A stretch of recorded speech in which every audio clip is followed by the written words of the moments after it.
सबसे ज्यादा मशवरे की जरूरत है तो वो देश का, बिहार का मुसलमान है। ये बात हम खुद से नहीं कह रहे, ये पैगंबर साहब ने आपको बताया, जब आगे का रास्ता न दिखे, जब आगे का रास्ता न दिखे तो मशवरे में खैर है, मशवरे में खैर है। इसलिए आज आपको ये तकलीफ दी है, आपको यहाँ पर दावत दिया है, आपको बुलाया है।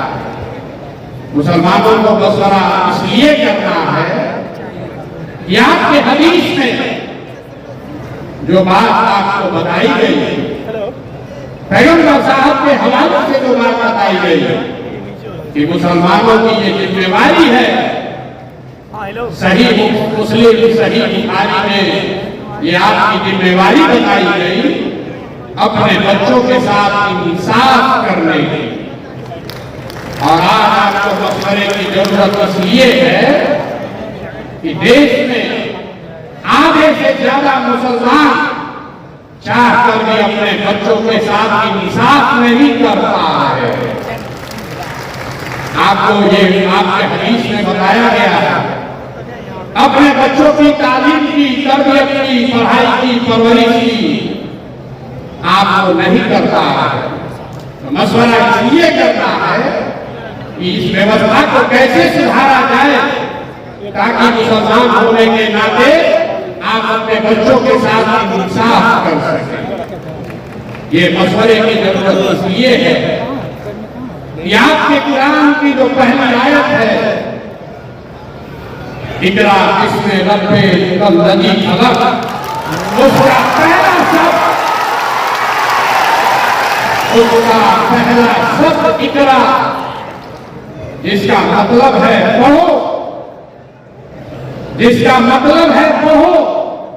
और आज आप वो कौम बन गए हैं जो देश का सबसे अनपढ़ कौम है। इसलिए आपको मशवरे की जरूरत है, आपको मशवरे की इस मजलिस में आने की इसलिए जरूरत है कि जिस कौम ने आपके पुरखों में अपने खून पसीने से इस देश की आजादी में, इस देश को बनाने में कुर्बानी दी, उसी देश के पार्लियामेंट में,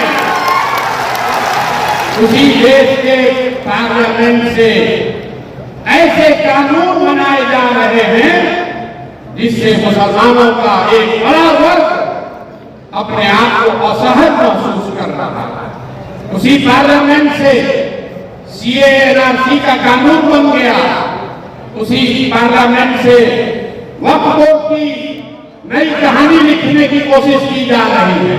इसलिए ये मशवरे का वक्त है, मशवरे का कि इस मजलिस की जरूरत इसलिए है कि 20 करोड़ मुसलमान जिनको आप वोट नहीं देते हैं उसकी बात छोड़िए, कम से कम 10 करोड़ वोट जिसको आपने दिया है, जब कोई गरीब, लाचार, असहाय मुसलमान रोड पर भीड़ के द्वारा मार दिया जाता है तो आपका 10 करोड़ वोट पाने वाले लोग, उसमें से 10 आदमी भी आपके साथ खड़ा नहीं होता।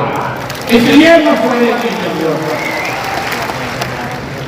इसलिए ये आज मजलिस बुलाई गई है, इसलिए ये मजलिस बुलाई गई है कि मिलकर मशवरा करके कोई ऐसा रास्ता निकाले कि इन बातों पर अमल किया जा सके। मैं प्रशांत किशोर आपका नेता नहीं हूं, मैं आपका रहनुमा ना हूं, न होने का दावा करता। जन सुराग कोई दल नहीं है, जन सुराग दल नहीं है, जन सुराग वो व्यवस्था है, वो सोच है कि इन सारे मशवरे के बाद जो चीज तय की जाए उसको ईमानदारी से जमीन पर अमल किया जा सके। इसलिए आज आपको बुलाया। मैं वही प्रशांत किशोर हूं जिसने नरेंद्र मोदी को 2014 में चुनाव जीतने में मदद किया था। उस नजरिए से यहाँ बैठे हुए बहुत सारे मुसलमान भाई ये कह सकते हैं कि जिस लड़के ने, जिस शख्स ने नरेंद्र मोदी की मदद की है, उसके साथ उसको अपना साथी बनाकर कैसे चले। बात तो ठीक है, मोदी को हमने बनाया नहीं है, लेकिन वहां पहुंचने में अपना कंधा जरूर लगाया। लेकिन अगर आप मेरे परिचय का ये हिस्सा जानते हैं कि 2014 में हमने मोदी को जिताने में कंधा लगाया है, तो यहाँ बैठे हुए बहुत सारे शख्स ये भी जानते हैं कि 2015 से 2021 तक इस देश में मोदी और भाजपा जहां कहीं भी चुनाव हारे, हराने वाला दल और नेता कोई भी हो, उन नेताओं और दलों के पीछे भी इसी प्रशांत किशोर ने कंधा लगाया। ये मेरा परिचय है, इसको जान लीजिए। ये परिचय का दोनों पहलू है, इसको अपने कसौटी पर कस लीजिए, आंख बंद करके भरोसा मत कीजिए। मैं यहाँ आया हूँ। तो ऐसे ही तमाम खबरों के लिए आप सभी बने रहिए हमारे साथ और देखते रहिए बिहार उज्जवल न्यूज। अब तक हमारे YouTube चैनल को सब्सक्राइब नहीं किया है तो जल्दी से सब्सक्राइब कर लीजिए। फेसबुक पेज को भी फॉलो कीजिए। वीडियो पसंद आए तो खूब लाइक कीजिए, शेयर कीजिए, कमेंट कीजिए। वीडियो देखने के लिए आप सभी का धन्यवाद।